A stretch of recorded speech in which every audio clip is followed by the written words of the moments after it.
বলি সবাই কি করছো এখন শুধু গরম আর গরম। যাই হোক হাদাকে একে গরমে কাজে চালাই মরে যাচ্ছি, তারপরে আথালি পাথালি ফোন। হাদাকে একটা ফোন আইছে, বলছে বৌদি কেমন আছে না। আমি বলি বাবা ই আবার কোন দেও, চিনি নাই জানি নাই। বলি কি বলছেন বলুন। বলছে বৌদি আপনি ফ্রি। আমি বলি হ্যাঁ, গেট 1 বাই 4 5 6 সবসময় ফ্রি, আমাদের তো কাজকর্ম নাই। যে বলছে বৌদি আপনি কি করছেন। আমি বলি হাদাকে পটল আর ভেন্ডি, এই ঢেঁড়স পটল আর বিড়ি কলাই নিয়ে পিএইচডি করছি। আর এখন 1টা বাজে, রান্নাঘরে বসে সেই থিসিসটা লিখছি। তুমি লিখবে কি। বলি যা করতে ফোনটা করেছো টপ করে বলো, কাজের সময়।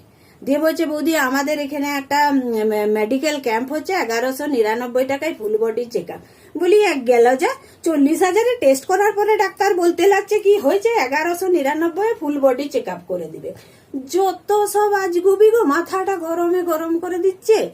আর তারপরে শুধু গরম নয়, বাইরে বেরালে গরম নিয়ে যে লেকচার শুনতে হচ্ছে না, এই গ্লোবাল ওয়ার্মিং, গাছ কাটা। আর বাঙালিদেরকে বাবা ধন্য, হ্যাঁ গরম নিয়ে 8 ঘন্টা লেকচার দিয়ে দিচ্ছে, বুঝলে, নন স্টপ লেকচার।